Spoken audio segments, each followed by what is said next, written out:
Hello and welcome everyone. It's great to see everyone.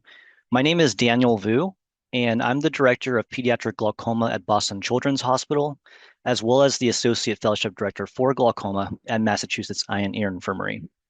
Today we'll be going over one of the staples of our subspecialty, ab externo trabeculotomy, for which I have no disclosures. This will be a very detail-oriented talk and analysis that dissects each individual step of ab externo trabeculotomy. And so you'll learn trabeculotomy like the way I teach my fellows. I have no financial disclosures. I'd like us to start off with a case to give you a flavor of when we do pediatric glaucoma surgery. It may not be apparent from the picture, but this infant has large corneas and persistent clouding since birth. The mom has noticed intermittent tearing, light sensitivity, and blepharospasms during the first year of life, and it's worse when outside. Given the corneal clouding and the large corneal diameters and the pressures of 40 using eye care, we opted to do an exam under anesthesia using a systematic approach where we look at all the structures from the front of the eye to the back of the eye, starting with measuring the corneal diameters, performing gonioscopy, measuring the axial lengths using A-scan ultrasound, and documenting the optic cut to disc ratio using fundus photography. Here you can see that her corneal diameters were 13 millimeters by ruler. And when you use a portable slit lamp, you can see that there's corneal clouding of both corneas with Hobbs striae through the visual axis, making the red reflex dull, such that it's also hard to grade the cup to disc ratio given that poor red reflex. But you can at least see that there's severe cupping in both eyes with at least a cup to disc ratio of 0.9. Next, we measured her axial lengths, and we graphed it using this chart right here from Dr. Caprioli's group at UCLA from his 2001 paper. And you can see that her axial lengths were around 23.5 millimeters, which is well beyond the 95th percentile for her age at 14 months old. So putting all this together, we diagnosed her with primary congenital glaucoma, which is a diagnosis of exclusion. Given that she had the high eye pressures and findings of ophthalmos, including large corneal diameters and Hobbs striae, but there were no anterior segment dysgenesis findings or systemic syndromes. We can make this diagnosis using this diagnosis algorithm created by the Childhood Glaucoma Research Network and approved by the World Glaucoma Association. It breaks things down into these 6 categories, which helps with prognosis for similar conditions, and so that we can all speak in the same language when communicating about the same disease. First, you want to move over to the chart to the left to be able to help diagnose a child with childhood glaucoma. And since eye pressure can be hard to collect in children, there are also other findings that are synonymous with congenital glaucoma that can help you make the diagnosis. And you traditionally need about 2 of the following. So you need to have an eye pressure above 21 over 2 visits. You can have cup to disc ratio asymmetry between the 2 eyes of greater than 0.2. There can be focal rim notching of the optic nerve, as well as the presence of ophthalmos, including Hobbs striae, corneal edema, or increased corneal diameter, or an increased axial length, or increasing axial myopia. Once you diagnose the patient with childhood glaucoma, then you try to categorize the patients into one of these 6 categories. And the first 4 categories are secondary childhood glaucomas. And glaucoma following cataract surgery gets its own category because it's the second most common condition. And it used to have all sorts of names, including aphakic glaucoma, but it's now called GFCS since it can occur in aphakic patients or pseudophakic patients. There's also glaucoma associated with non-acquired systemic diseases, and the most common ones that we would see in our clinics would be Sturge-Weber syndrome or neurofibromatosis. There's also glaucoma associated with ocular anomalies, and those can include things like aniridia, Peters anomaly, or even Axenfeld-Rieger syndrome. There's then glaucoma associated with acquired conditions, and those will be things like steroid response or uveitic glaucoma. Our last 2 are our diagnoses of exclusion, and those include primary congenital glaucoma and juvenile open-angle glaucoma. We usually differentiate the 2 based on the age of onset. So usually before the age of 4 would be primary congenital glaucoma, and after the age of 4 would be juvenile open-angle glaucoma. But let's say you meet an older patient and you don't know their age of onset. You can also differentiate the 2 conditions based on whether they have ophthalmos or not. And we know that ophthalmos findings can occur before the age of 4. And so if you see any findings of ophthalmos in an older patient, then you know that they had late recognized primary congenital glaucoma. So I'd like us to start off with our first poll question, and I'm going to read it out to you. It says, which feature would help you distinguish between primary congenital glaucoma and juvenile open-angle glaucoma in a 10-year-old boy who you meet for the first time in your clinic? Is it A, large cup to disc ratio, B, high eye pressure, C, Hobbs striae, or D, a visual field defect? Great. So most of you answered the correct answer, which was C, Hobbs striae. So again, we typically see the findings of ophthalmos, such as corneal edema, uh, increased corneal diameter, Hobbs striae, before the age of 4.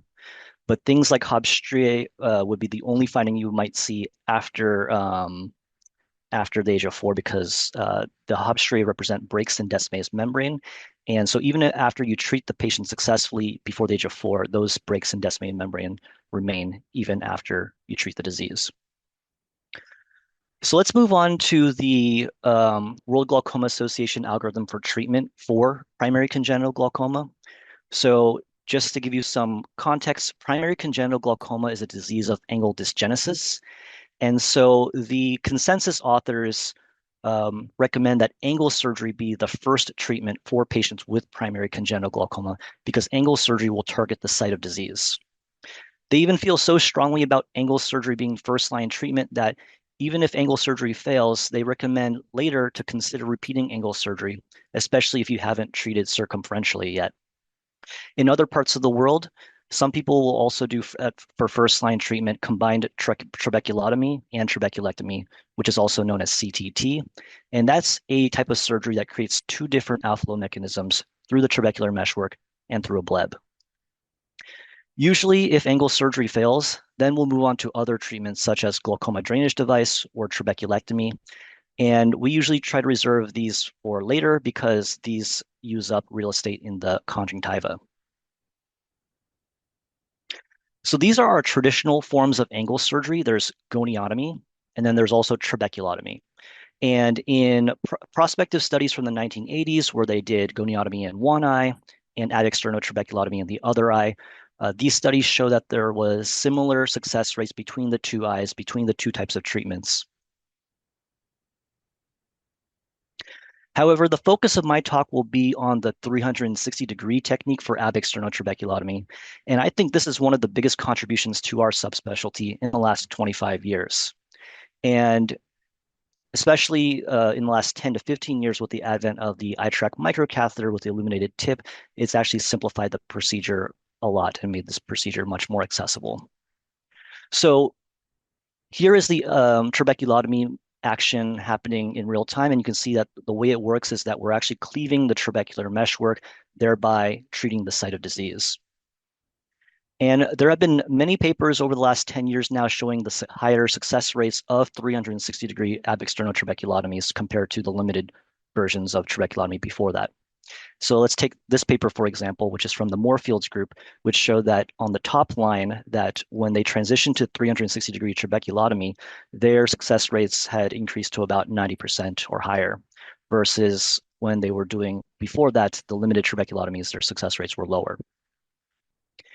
Here's another paper from the University of Michigan group in which Brenda Bonsack looked at angle surgery 360 degrees by their CGRN diagnosis. And in her population, she was able to achieve success rates of over 90% in glaucoma following cataract surgery group, which was in green, and the juvenile open angle glaucoma group, which is in red, and then also pretty high success rates in primary congenital glaucoma in blue as well. So let's go back to our patient who I had described before. And you can see her before photos, which showed the corneal clouding. And we decided to do ab externo 360-degree trabeculotomy. And 2 months later, at her next exam under anesthesia, we now see that there's an improvement in her red reflex and improvement in the corneal clouding. You can see here that there's even a better view of the optic nerves, and there's even reversal of the cupping with a cup to disc ratio about 0.8. And just to give you some context, we now know that reversal of cupping is actually not an improvement of the retinal nerve fiber layer, as shown by different OCT studies from Sharon Friedman's group at Duke. But it's actually just a reversal of the backwards bowing of the lamina curvosa, so there's just the appearance of improved cupping. We also measured her axial length using this chart, which showed that there was actually improvement in her congenital glaucoma. And you can see now that her axial lengths are actually within the 95th percentile. And you can use this graph to help you monitor for progression in a child up until about age 3 or 4. So I'd like us to go into our next poll question, which says, which features would not reverse even after successful glaucoma surgery in patients with primary congenital glaucoma? Is it A, Hobbs striae, B, axial length, C, corneal edema, or D, optic nerve cupping? All right. Most of you answered Hobbs striae, but a few of you answered some of the other ones. So the correct answer is indeed Hobbs striae. So Hobbs striae represents a break in Descemet's membrane. And so unfortunately, after that happens, it will not reverse even after you treat the pressure. However, the other findings, axial lengths, can reverse and get smaller after successful treatment. Corneal edema can resolve if you treat early. And then optic nerve cupping, there can also be reversal of cupping once you treat the pressure as well. Here's an example of a patient who had external trabeculotomy in this photo, and you can see that there is diffuse corneal edema with even more dense corneal edema through the center. In fact, there's actually a Hobbs striae through the middle. And so even after we treated the patient, there was peripheral clearing of the corneal edema, but this dense corneal clouding actually showed up as a corneal Hobbs striae afterwards. And so that remains even after we treated the patient. So now that we went over when we typically will do uh, sur uh, surgery for patients with congenital glaucoma, I now want to focus the rest of the talk on how to perform 360 degrees of ab-externo trabeculotomy using the circumferential technique. Then we'll go over troubleshooting tips and how to manage um, any problems with getting the eye track into Schlemm's canal. And then we're going to talk about managing different complications that might occur during ab-externo trabeculotomy. So just to give you some background, when I did my pediatric glaucoma fellowship at Bascom Palmer, I did hundreds of hours of performing ab-externo trabeculotomy on cadaver eyes, as well as patients who actually have primary congenital glaucoma. And you can see some of the photos of the cadavers on the right. And I also performed many UBMs and OCTs on these cadavers and dissected many of the eyes in order to understand how Schlemm's canal behaves and how to always find it. And so I'll be able to share with you those findings today. So to reiterate, primary congenital glaucoma is a disease of angle dysgenesis where the trabecular meshwork did not fully form in utero. And by doing a trabeculotomy or a goniotomy, we're actually unroofing the trabecular meshwork to bypass the site of disease. So in a patient who's had trabeculotomy or goniotomy, there's actually the absence of trabecular meshwork and hopefully a continuous passageway between our anterior chamber and Schlemm's canal. And so that's what we're trying to achieve with trabeculotomy. I'm now going to show you a full video from start to finish of how I perform ab-externo trabeculotomy, and then I'll narrate the steps. We typically will sit temporally for this surgery. I like to do it that way because I want to be able to save the superior quadrants for future surgery if I have to. Here, we're just cauterizing where the scleral flap will be. And I'm making the scleral flap with a 15-degree sharp blade. And I'm trying to make it about 90% depth through the sclera. And that's different than a trabeculectomy, where we're trying to achieve about a 50 to 70% depth. In a trabeculotomy, we're trying to get closer to Schlemm's canal, and that's why it's 90% depth. After I make the outline of the flap, I then will switch over to a crescent blade. And I use the crescent blade because I want to try to create a very smooth uniplanar plane when I make my flap without jagged edges. And that'll make it easier for me to identify the blue-white junction, which is where Schlemm's canal is in the future. If there's a lot of jagged edges, you'll have different size surfaces, and it may be harder to find the blue-white junction. Also, it's okay to make a rectangle or a triangle. You can do whatever flap size that you're used to. So here I'm going to try to identify and point out the blue-white junction for you right there. And that's where the back wall of Schlemm's canal will be. Here, I'm just creating a paracentesis and injecting Myocol to constrict the pupil. as well as Helon to dilate and deepen the anterior chamber. Once I identify the blue-white junction, I'm going to make a scratch incision over the back wall of Schlemm's canal. This is the Harm's trabeculotome hook, and I'm trying to see if I'm actually in Schlemm's canal or not. If I'm not, I back out because I don't want to create a false passage. Here, I'm enlarging the back wall incision one more time, and then now the trabeculotome hook actually goes in more freely. So that means I know I'm in the right space. Once I'm in the right space, I'll either use a 6-0 Prolene suture or the iTrack microcatheter to go into Schlemm's canal, which is a cylindrical structure. So if it's going around the eye, then you know you're in the right place. What's nice about the iTrack is that you know where you are at all times with the blinking light. You don't have that advantage with the Prolene suture, but you can also use 6-0 Prolene with a blunt tip. Here we fished out the iTrack using the Sinskey hook. We're deepening the eye again with viscoelastic, and then we're going to pull on both ends of the iTrack, and that's going to cleave the trabecular meshwork 360 degrees. At the end of the procedure, we're going to close the flap very tightly with Vicryl suture, and we close it watertight, and that's different than a trabeculectomy where you want to bleb afterwards. This trabeculotomy is watertight because we're just treating the angle. Okay, so now we're going to give you some tips about all the important steps, starting with deconstructing the 90% depth scleral flap. And then next, another helpful tip to identify the blue-white junction is to look for that landmark. There's a saying amongst pediatric glaucoma surgeons that says, where white meets blue, Schlemm's canal will come to you. And so that's just a helpful mnemonic to remember how to find the blue-white junction, which is where Schlemm's canal is. We're going to make a small superficial nick over the back of Schlemm's canal using a 15-degree blade. And we don't want to make it too deep because we don't want to penetrate into the anterior chamber prematurely. And we also don't want to force the probe or our suture into any false passages. Schlemm's canal should feel like a small, smooth, cylindrical opening. So if your iTrack or your Harm's trabeculotome hook is not going in smoothly, you're most likely not in the right place, and you should back out and then just try to reassess whether you need to make the nick deeper or position the iTrack a little bit more anterior or posterior, which we'll go over in future steps. But I'm going to go over each of these points again and in more detail. So these are our tools of the trade. And starting with the 6-0 Prolene suture, you can use that to do circumferential trabeculotomy. First, I would recommend using a low temperature cautery tip to heat up the tip of a 6-0 Prolene to make a blunt edge. And so that way you won't accidentally make false passages by having a sharp edge from the Prolene. If you don't feel comfortable with Prolene, you can use a Harm's trabeculotome hook, and those are what these instruments are right here.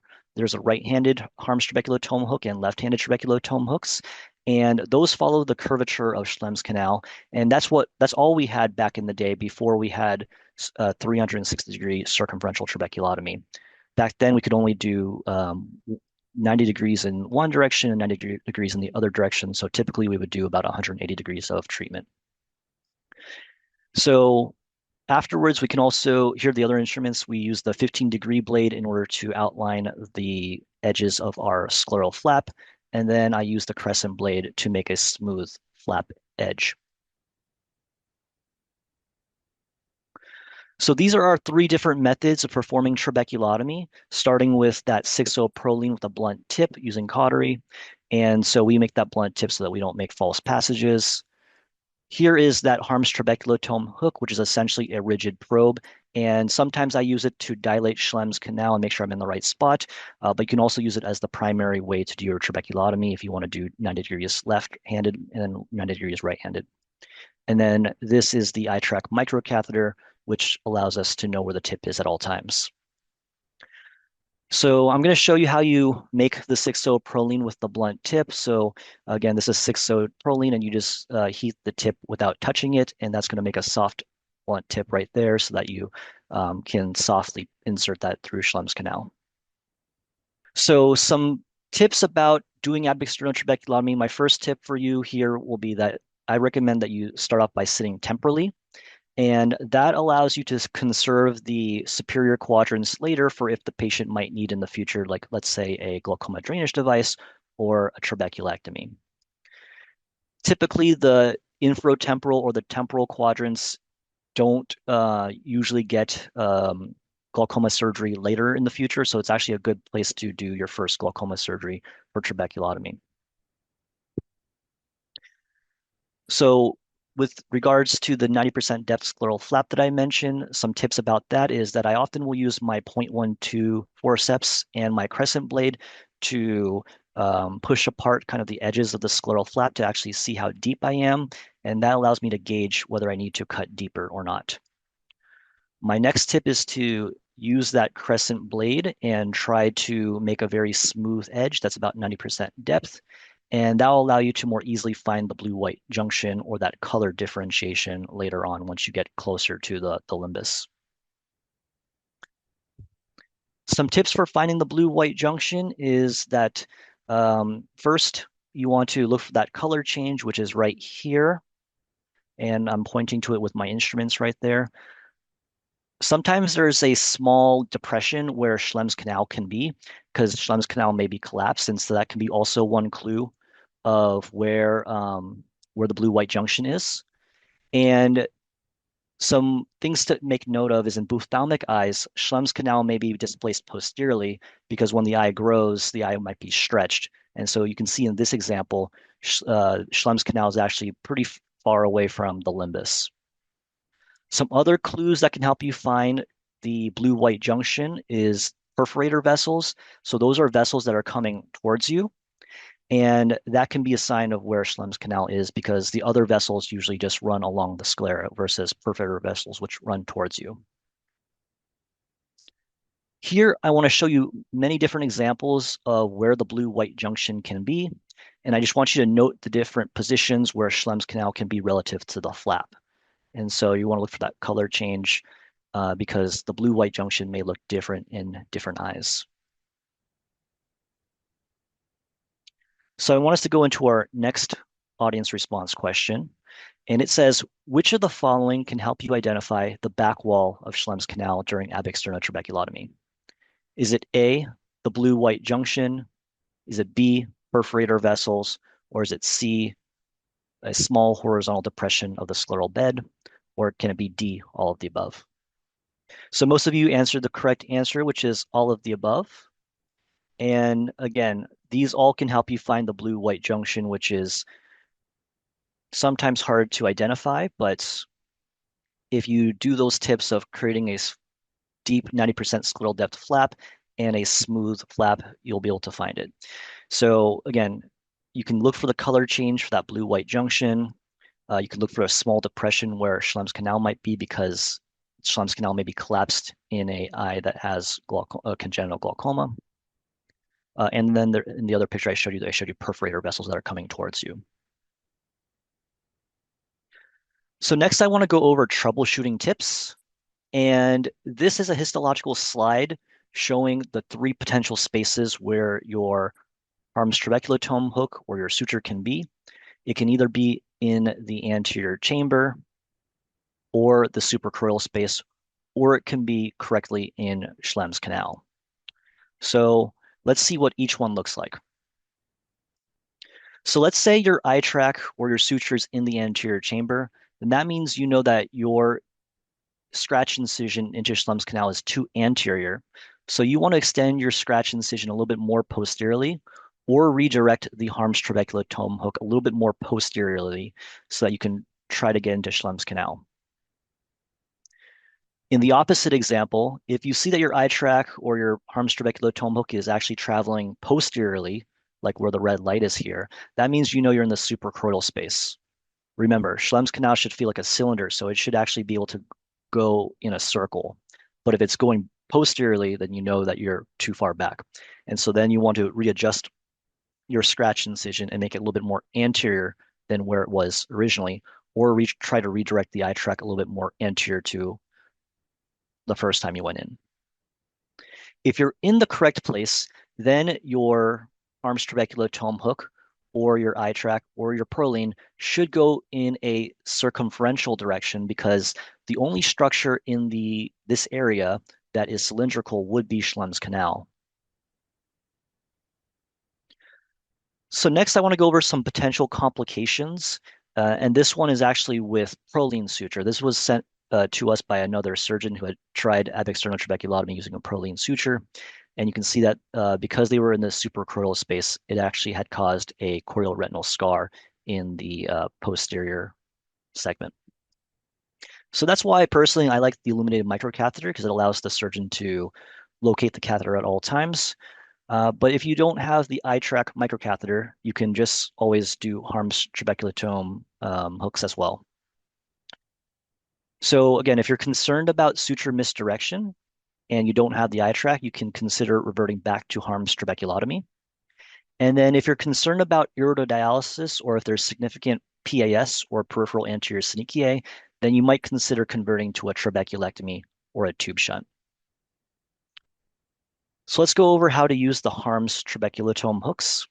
So again, Schlemm's canal should feel like a small, smooth opening. If your hooks don't want to go into the scratch incision that you made, you're probably not deep enough, so you should take a step back and try to deepen your incision just a little bit. And if it's going in the wrong direction, then I showed you how you can troubleshoot and redirect the hook or the suture.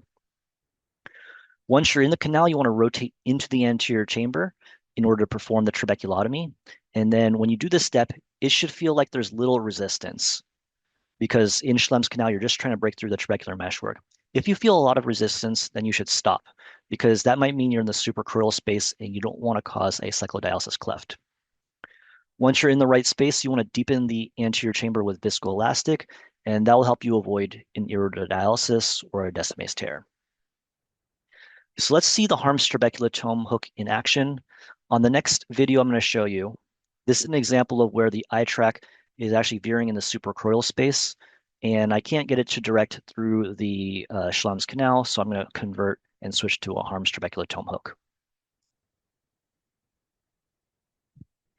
So here you can see the red light is in the suprachoroidal space, so we're going to back out. And you'll see how we make a couple of adjustments to make sure that the Harm's trabeculotome hook is in the right space. Once it's traveling circumferentially, then we'll perform our trabeculotomy where we incise into the anterior chamber. And we're going to go in both directions. You don't have to go all 90 degrees. If you feel a hard stop, there could be severe dysgenesis and you want to stop right before that. So here we only do like 45 degrees. All right, so now I'm gonna give you some tips about how to find the suture. Let's say you do the circumferential trabeculotomy and you don't have access to an eye track and you can't find the suture coming out the other direction. You can try to tilt the microscope and use a gonial lens to look for the tip. And once you find the tip, you can consider if you're not fully 360 degrees, whether you want to do a scleral cut down or not. So I would say if you're past 180 degrees, you can do a scleral cut down and try to retrieve both ends of the Prolene and do a limited trabeculotomy that way. If you're less than 180 degrees, you might consider just switching to the Harm's trabeculotome hook because at least with the hooks, you can at least get 180 degrees through that method as well. So let's see how that pertains to this case.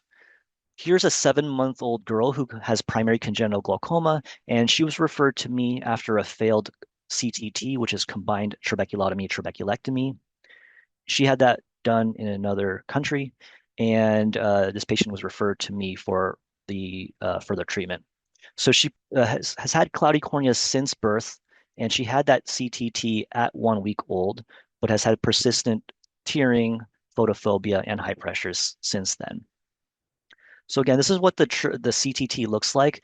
It's basically a combined trabeculotomy, trabeculectomy. So you can see here with the Harm's trabeculotome hooks that this example is incising the trabecular meshwork. And then here you see that there is a large sclerostomy in order to create a bleb. So we're actually performing 2 outflow mechanisms using the CTT technique.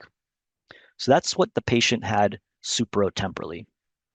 And so looking at the op notes from the outside provider, the CTT was previously done here. And so my question for the audience is, what would you do next? And so this is an open question for everyone. Some examples of what you could do could be a GAT, which is a gonioscopy-assisted transluminal trabeculotomy.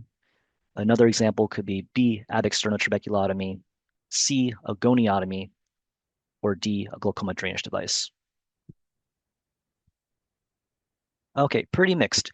So I would say that there's no right answer, and if you're comfortable with one technique over another and you have a good view, you can certainly do GAT. So about half of you chose GAT, another half of you chose ab externo trabeculotomy, and then some people chose goniotomy or glaucoma drainage device. So to tell you what I did next, because the supratemporal quadrant was already treated, I decided to do a ab externo trabeculotomy going through the other direction. And the reason why I didn't do a GAT or a goniotomy in this case was due to this central corneal scar. And usually when there's a scar through the center, it's hard to see past it with the gonial lens, at least in my experience.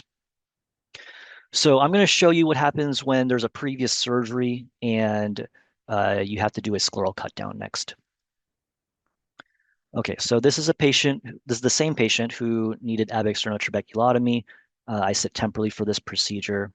And actually, this is my fellow doing the case, and I'm directing him how deep the scleral flap should be, which is 90% depth.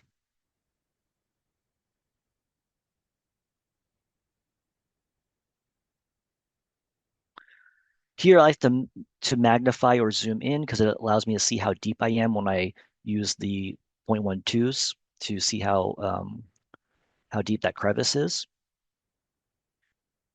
And here you can see that I zoomed in even more. Sometimes when the eye is very blue ophthalmic, the eye can look very blue, but don't be alarmed. This actually is 90% depth. We don't see any choroid or uvea, so we're still above the sclera. And here we're just trying to make a smooth uniplanar plane. Sometimes when that sclera and that choroid is very thin, you can pour some sterile balanced salt solution over the sclera and it'll actually become more white. So you'll see that it's easier to find the blue-white junction after I do that in a few seconds. Okay, so here I see some perforator vessels.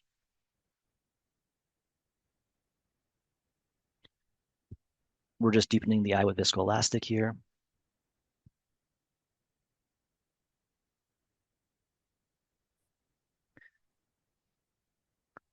So here it's less blue. We did pour some balanced salt solution to make the sclera more white. And you can see that perforator vessel, and we're going to just enlarge the scratch incision right here to find Schlemm's canal. The harm trabeculotome hook first doesn't want to come in, so I don't force it. I just enlarge the incision a little bit more.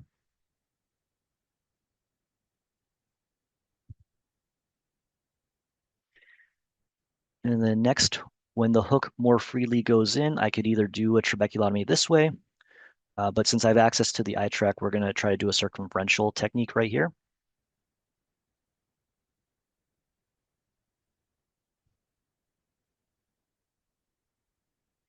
And you can see that we're going inferiorly because the patient previously had that combined trabeculotomy, trabeculectomy up to the right of the screen.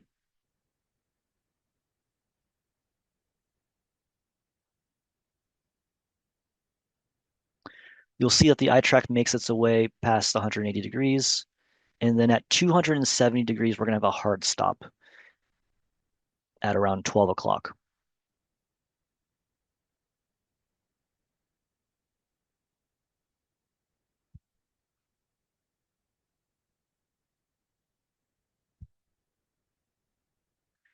At 12 o'clock, that's where the patient previously had their previous CTT. And because that angle had been previously treated, now there's scarring. And so that eye tract won't go 360 degrees. Since I can see the red light, I'm going to do a scleral cut down a little bit posterior or before the red light to try to retrieve it because sometimes the eye tract can retract a little bit. So I'm just taking a 15-degree blade and I do a separate conj opening as well as a separate scleral cut down. And then once I can feel the eye tract or the Prolene, I'll fish it out with a Sinskey hook.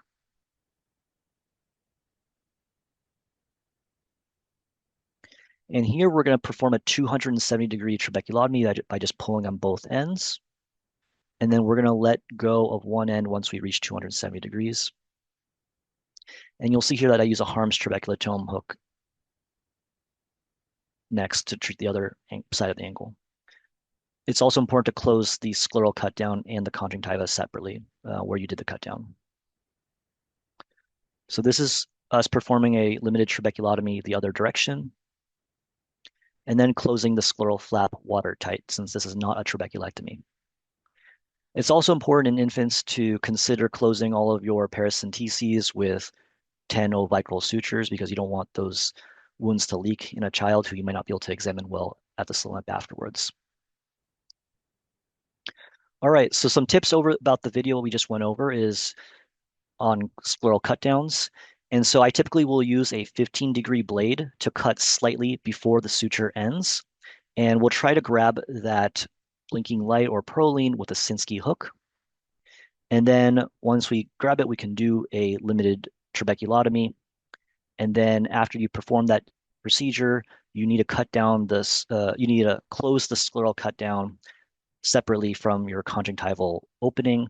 And that's so that you have a watertight incision and so you don't have any leaks postoperatively. Some tips about closing the flap and the peritomy is that you should close your flap watertight. So here I typically will use many sutures more than I would for a trabeculectomy since I don't want any flow afterwards through a bleb. And then my other advice is to close all your paracenteses in children since they can rub their eyes and you may not know if they have a leak postoperatively, especially if they're infants and you can't examine them with a slit lamp. All right, so next I want to go over some complications. And here's a video of a complication in which I had to help my fellow manage iris prolapse. And it's because in this example, the flap was too deep and we actually prematurely entered the anterior chamber. And then the iris started to prolapse.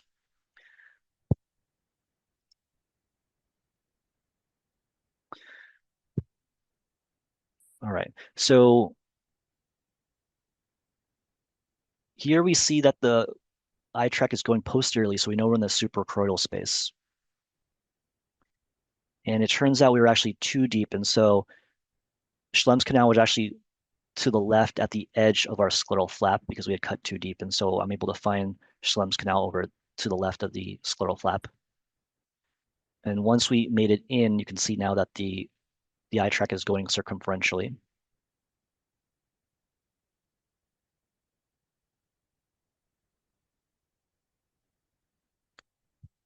And then when we get to the other side, we pull on both ends, but that actually just enlarges the scratch incision and it makes a wide gape actually. So after we perform the trabeculotomy, there's actually going to be a lot of iris prolapse and we have a hard time putting the iris back into place. So you can see here us trying to deepen the anterior chamber with viscoelastic and try to reposit the iris using an iris spatula. However, because that scratch incision is so large, it doesn't want to go back in. So my tip for you is to try to start closing the flap a little bit so that there's less egress of aqueous and viscoelastic. And then after you put that first suture in, it'll make it easier to reposit the iris in the anterior chamber.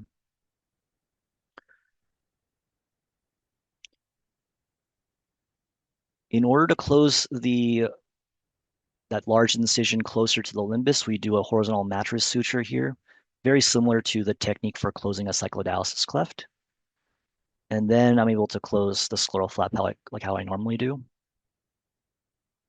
And then again, just repositing the iris. And actually this technique worked out pretty well because afterwards the pupil was round and everything was back into place and the patient's doing pretty well right now.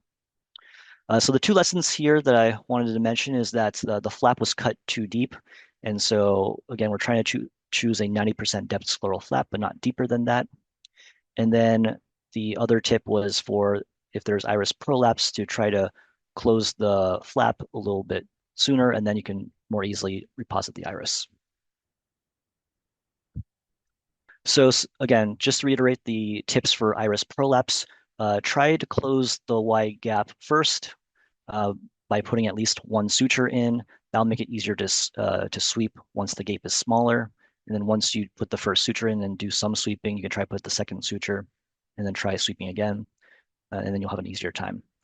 In this picture I'm showing you here on the right-hand side, that's actually the horizontal mattress suture I was trying to describe for closing the scleral flap to the scleral bed more closely at the limbus, and that's a very similar technique to closing a cyclodialysis cleft abexternally. So again, we talked a little bit about finding Schlemm's canal earlier and redirecting it. So if you can't find Schlemm's canal, some helpful tips are trying to redirect the catheter or the Harm's trabeculotome hook, depending on if you're too anterior or posterior. Let's say you still have a hard time finding the Schlemm's canal.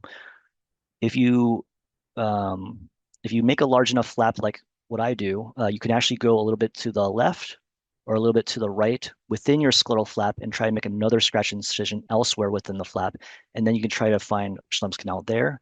So you don't just have one chance, you have a couple of chances to find Schlemm's canal within one scleral flap. And then if you still can't find it with a couple of scratch incisions within your scleral flap, you can consider moving to another quadrant and then performing a scleral flap elsewhere. All right. So my last poll question for today is, which is not one of the three potential spaces where the Harm's trabeculotome hook can travel through during ab-externo trabeculotomy? Is it A, suprachoroidal space, B, Schlemm's canal, C, anterior chamber, or D, the scleral bed? Great. So many of you chose the scleral bed answer, and that's correct because the three spaces for A, B, and C are the areas where your catheter or your hook can enter prematurely if you're in the anterior chamber or the suprachoroidal space, and then B is Schlemm's canal, which is the correct space you want to be in. If you're hitting the sclera, then which is D, then your Harm's trabeculotome hook will have a hard stop and you won't be able to progress any further. That's when I said you should stop advancing because you don't want to create a false passage. If you create a false passage, it may be harder to find Schlemm's canal later, and then you may have to find another quadrant to do a scleral flap. So in summary, some of the tips I reiterated a couple of times throughout this talk is that we want to create a 90% depth scleral flap. The deeper you are, the easier it will be to identify a blue-white junction. There's that saying where white meets blue, Schlemm's canal will come to you, and that's because the blue-white junction is the back wall of Schlemm's canal. You don't want to force the probe into any false passages. That's just going to make it harder for you to find Schlemm's canal if you try to redirect your probe later on. And so if that happens, you should back up and reassess where you need to enlarge your scratch incision or redirect the probe. And then my last tip is beware of iridodialysis or Descemet's detachments. Try to keep the anterior chamber deep with viscoelastic before you do your trabeculotomy because you don't want to take that iris with you if the anterior chamber had shallowed through your paracentesis earlier in the case. So I'm going to show you the video one more time to put together all of the lessons from this talk and to see that video one more time. So this is that fornix-based PRME where we cut at the limbus for a few clock hours, and I'm using cautery to prevent bleeding where we make our scleral flap. This is the 15-degree blade to outline the edges of the rectangular flap here.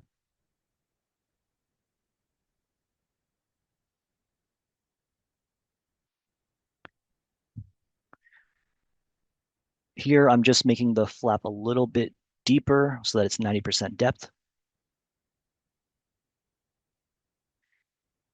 And then I'm going to turn over my crescent blade in order to make the scleral bed. which I'm trying to make as smooth as possible so I can find that blue-white junction.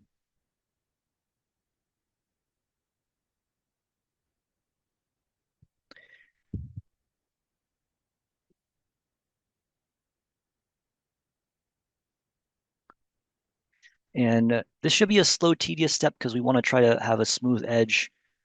And here I'm going to point out that blue-white junction pretty soon, looking for that color difference. And then that's where my scratch incision will be for finding the back wall of Schlemm's canal. Here we're just using myocol or acetylcholine, and then that's my scratch incision right there.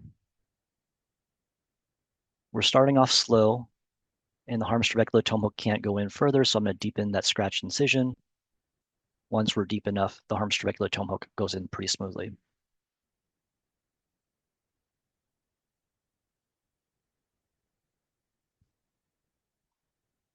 So here you can go that you see that it's going in smoothly. And so now I'm going to switch places to the eye track. And I'm going to try to pass it 360 degrees, which I know it's going in the right direction because it's going in a circle.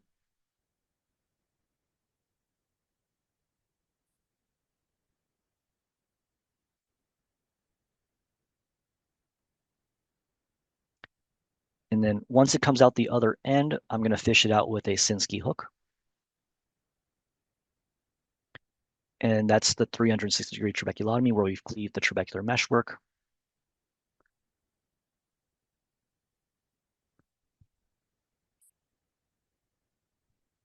And then we're going to close the scleral flap watertight. And then we're also closing our peritomy as well as our paracenteses. All right. So the first question is there any role in measuring central corneal thickness in pediatric glaucoma patients or in follow-up measurements? And the answer is yes. Like in adults, we can use central corneal thickness to more accurately determine the intraocular pressure. And so, for example, depending on what instrument you use, such as the Perkins or the eye care or the tonopen, you're going to have more measurement error um, in more thicker or thinner corneas. So the more thinner cornea there is, I think with eye care and with tonopen, you're going to have even more um, underestimation of the pressure.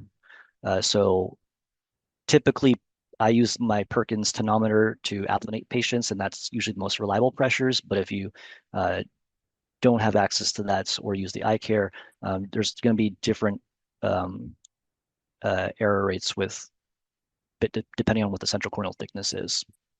Which method do you use for axial length measurements? So I use A-scan ultrasound, and so I usually do it under anesthesia, and I use usually the contact method. So if you want a more accurate method, you can use immersion, but typically it's with A-scan. Which drug is the most powerful and effective in glaucoma treatment? So typically, if we're talking about childhood glaucoma and congenital glaucoma, I use glaucoma medications as a temporizing measure until the patient can be brought safely to the operating room. And so the first line treatments that I usually will use are things like timolol or dorzolamide. And if the patient has very high pressures and there's a lot of corneal clouding and I want to try to make the clouding more clear, I'll use sometimes oral Diamox or acetazolamide, which will help lower the pressure much more. So that might be one of the more powerful drugs you can use. And again, for an infant, you should definitely avoid brimonidine, which is contraindicated in infants. The next question is, what are common indications for choosing trabeculectomy over other glaucoma surgeries? So trabeculectomy is, I would say, again, you should always try to see if you can do angle surgery first. And then if you can't do angle surgery, then consider trabeculectomy or glaucoma drainage devices. Trabeculectomy, you will need to have a cooperative patient. Um, you can sometimes do it in infants, and there's a great paper from the Moorfields group in which they show the results of trabeculectomy in children under the age of 2. However, they were able to safely examine the patients multiple times under anesthesia to make sure that there were no leaks and other complications with trabeculectomy. So I would say you should do trabeculectomy if you can, for certain, examine them well in clinic or under anesthesia afterwards. Do you wash the OVD at the end of the surgery? Yes, I typically will wash out the viscoelastic or OVD after the surgery. Sometimes I'll leave a little bit in so that the anterior chamber doesn't shallow too much. But typically with trabeculotomy, as long as you close the flap water tight, then there shouldn't be that much shallowing and you shouldn't have to leave that much OVD. You could actually take most of it out. Do you not close the vertical incision? I typically don't, but a lot of my colleagues do. I would say that in amongst my my colleagues, we about half close the vertical incision and half don't. So in my hands, as long as you close the scleral flap over it watertight, there shouldn't be any leakage afterwards. Does the size of the cornea impact the decision on making on which surgery you choose? Let's say a corneal diameter of 14 for trabeculotomy or trabeculectomy. I would say it's not so much the corneal diameter, but whether the degree of corneal edema. So if there's a lot of corneal edema or even a little bit of corneal edema, I typically will do ab externo trabeculotomy because even with corneal clouding, you should be able to access Schlemm's canal that way. But if you have a clear cornea, you can then try goniotomy or GAT. And as far as corneal diameter, I don't use that in my decision for doing a trabeculectomy. My decision for doing trabeculectomy is if I don't think I can do trabeculotomy or goniotomy due to significant scarring or PAS or significant iridocorneal touch or a shallow anterior chamber. Why did you not make a small peripheral iridectomy when the iris prolapsed?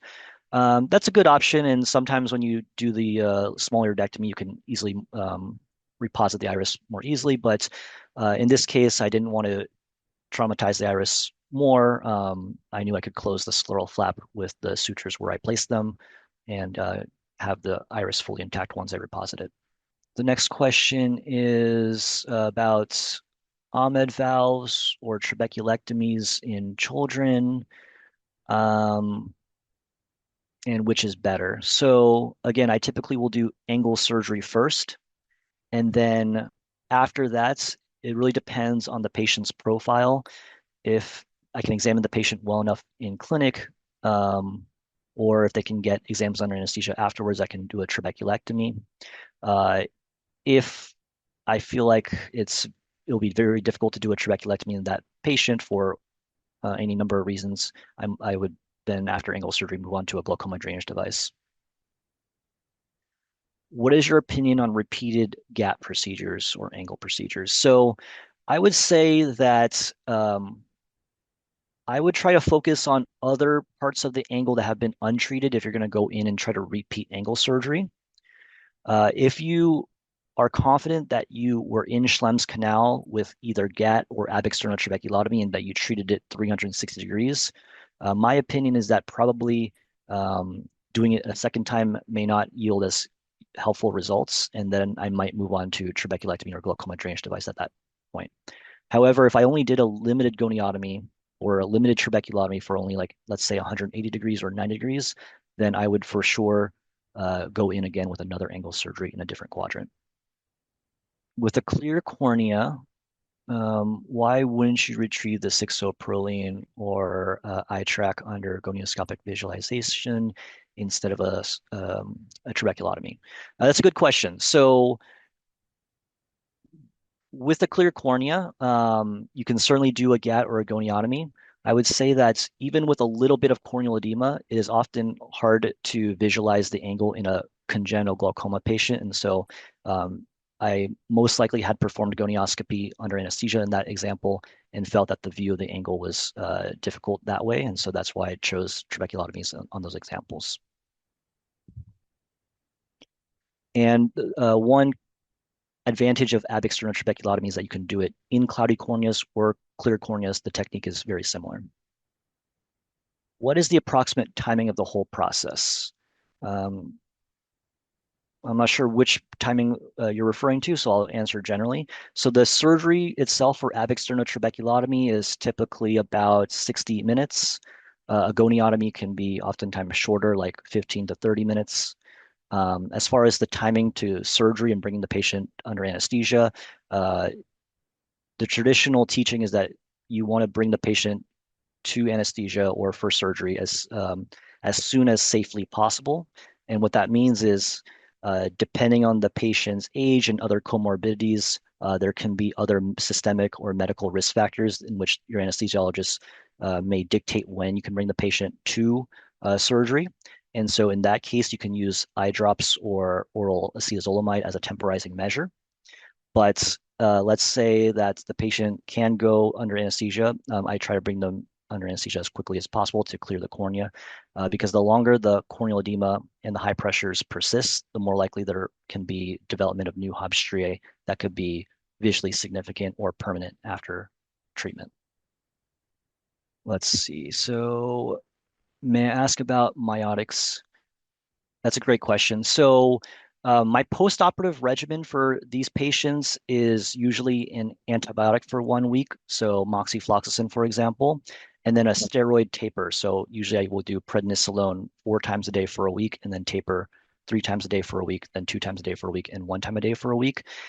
And then amongst my colleagues, some will add pilocarpine to constrict the pupil, and that will allow the angle to be less likely to develop PAS because you're constricting the pupil and pulling it away from the angle. So some of my colleagues will use pilocarpine like 3 times a day in the postoperative period for a few weeks.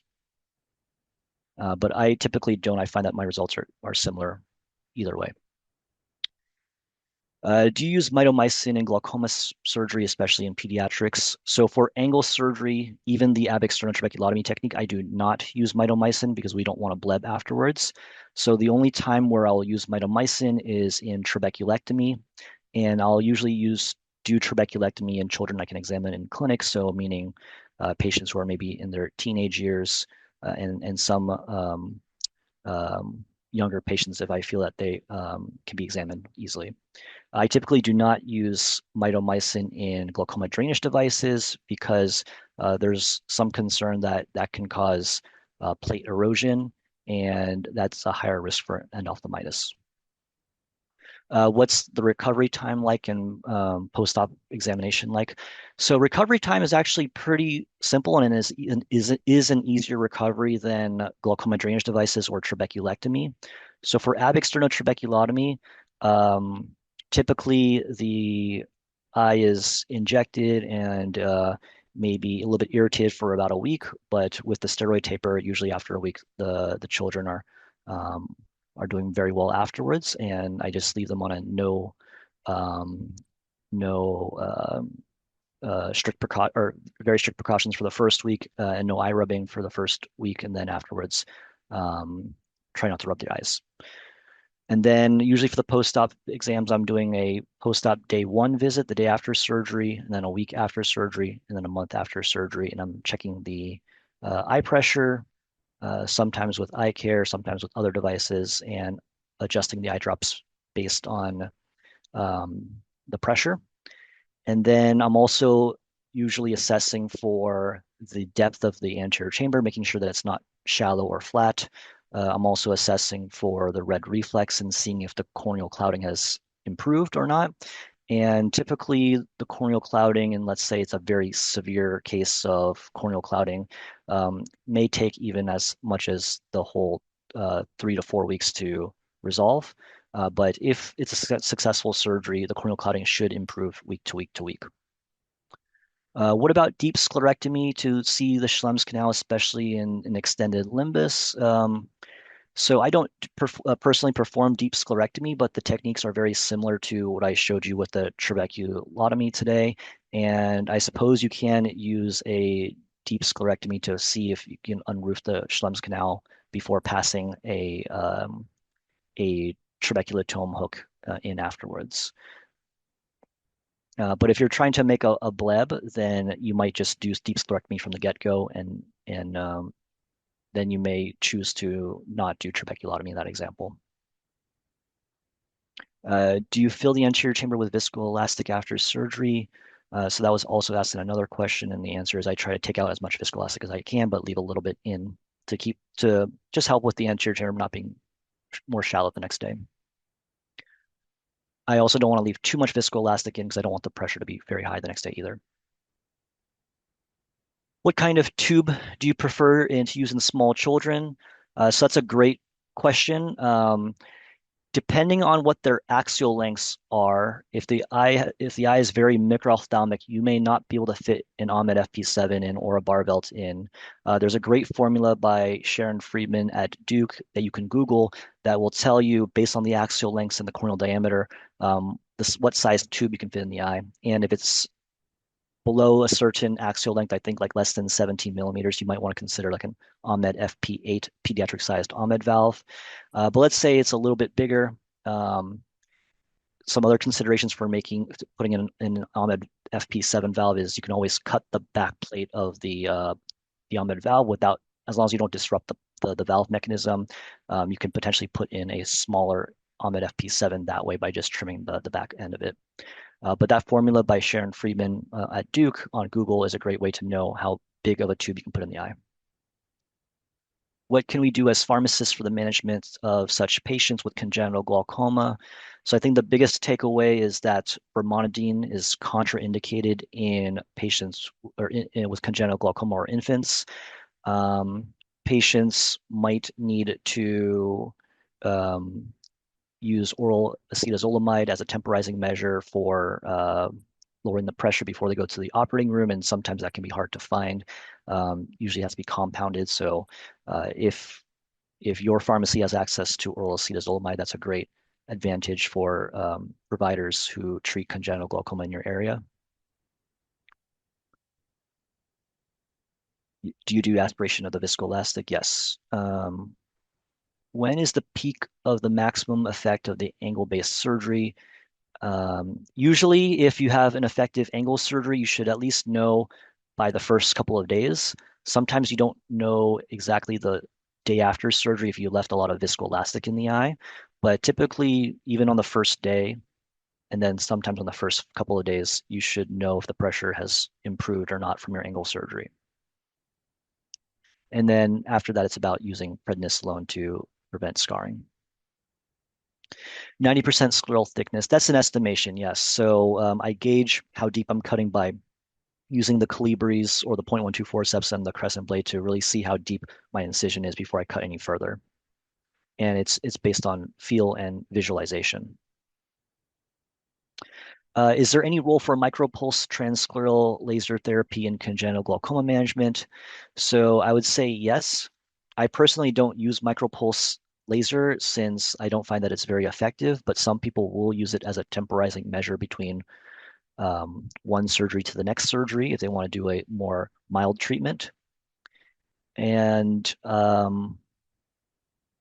I would say that it can also be used after other failed treatments. A question about the vertical incision under the flap and how deep and long is it from the trabeculotomy flap.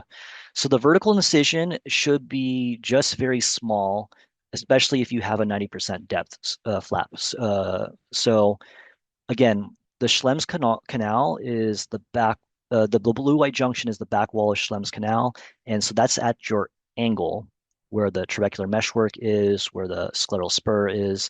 And so if you're already 90% depth deep, then you should be pretty close to it. And therefore, your vertical incision should be very small.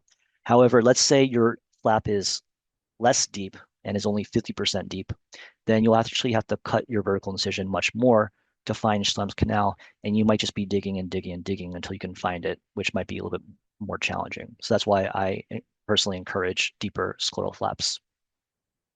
A question from the video is about the vertical incision. We just did that. The next question is about optometry and the role of optometry in congenital cases. So optometrists and primary care providers and parents can sometimes be the first people to actually visualize and lay witness on a patient who might have congenital glaucoma. So it's very important to know what the visual descriptions of congenital glaucoma are, including large corneal diameters. Sometimes they're described as bug-eyed, Hobbs striae, corneal clouding, or red reflex due to the corneal edema. And so being able to observe and diagnose these patients so that you can possibly refer this patient quickly to a surgeon who does pediatric glaucoma surgery is probably the most effective thing you can do, as well as being able to know how to check eye pressure in clinic, which can be as easy as checking with an eye care if you have that. Do you use miotics postoperatively? So I don't, but I did answer that some of my colleagues will use pilocarpine anywhere from 3 to 4 times per day for about a week or 2 weeks. What is the dimension of the scleral flap? So me personally, it's about 3 millimeters along the wide axis, and then posterior from the limbus, it's about 2 to 3 millimeters. But you can make the flaps however big you want them. The larger you make them, the more chances you have to make vertical incisions over Schlemm's canal within your flap. If you make a small flap, you might not be able to try again to make another vertical incision elsewhere if you don't have a big enough flap. At what age would you consider SLT in pediatric glaucoma? So there's actually not very much data on SLT in childhood glaucoma patients, even in teenagers. So if anyone does that technique out there, it'd be nice if you could publish your results. I think that would be a great study. I do know that in the non-academic setting in the United States that a lot of teenagers do get SLT, but I would say that it's not very common in that context of other drops. But it can be done. Is the reason for making the flap 90% depth just to locate the blue-white junction? That's essentially the main reason for making the 90% depth flap. It'll be much easier to find the blue-white junction as well as make a small vertical incision. If you're more shallow, you have more of a deeper vertical incision you have to make. In babies, this person said that they can sometimes see the horizontal line without making the flap. While that may be true, in my opinion, it's easier to, or it's much safer to have a scleral flap that you can cover afterwards so that you have less chance of leak after the procedure. So in my opinion, I prefer the scleral flap so I can have it covered afterwards so that there's less likely a chance of a leak subconjunctivally afterwards. Is there any role of a retinal light pipe in assisting with the identification of Schlemm's canal during surgery? So you shouldn't need a retinal light pipe because Schlemm's canal should be in anterior enough, but just kind of on the same train of thought, you can use a muscle light externally uh, to locate where the Schlemm's canal is, so you can retroilluminate, and that will help you identify where the ciliary body ends. Um, and you have to just remember from your anatomy that the above the ciliary body is scleral spur, and then above that is Schlemm's canal. Or sorry, above that, yes, it goes ciliary body band, then scleral spur, then Schlemm's canal. And you can do that with a muscle light, either during the exam under anesthesia, or if you have a sterile wrap, you can wrap your light source and project it over the cornea and try to retroilluminate that way. What is the role of ocular pulse amplitude in pediatric glaucoma? How does it change with different types of surgery? So I don't use ocular pulse amplitude in my management of pediatric glaucoma, so I don't know the answer to that question. How to know if we're in the right direction when we perform 360-degree trabeculotomy with Prolene? Typically, you won't always know where you are with the tip of your Prolene, so some helpful tips I can give you right now would be to measure the circumference of the limbus and try to mark how long that is on your Prolene sutures so you don't keep pushing the Prolene too far in without so that you know that if you go beyond that marking on your Prolene suture, then you have used up too much of the Prolene and then you're probably in the wrong spot if you haven't seen it come out the other side yet. Some other tips about Prolene sutures is that typically When you first enter the Schlemm's canal through your vertical incision, it should feel like it's going in the cylinder, and there will be some tactile sensation of whether it's going in a circular pattern. If you can freely or easily move the Prolene into the anterior chamber or backwards, then you know you're in the wrong spot. So with the Prolene, you should still feel like Schlemm's canal feels like a smooth cylinder that's small.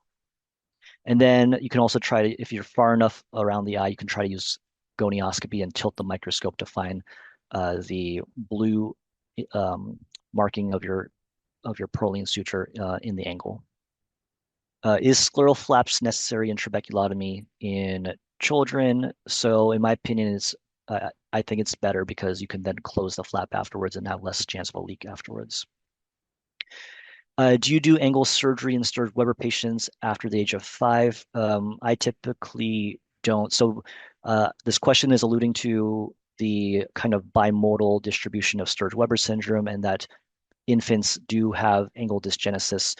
So for infants with Sturge Weber, I typically will do angle surgery. And then for older patients, older children with Sturge Weber, I might move to a glaucoma drainage device.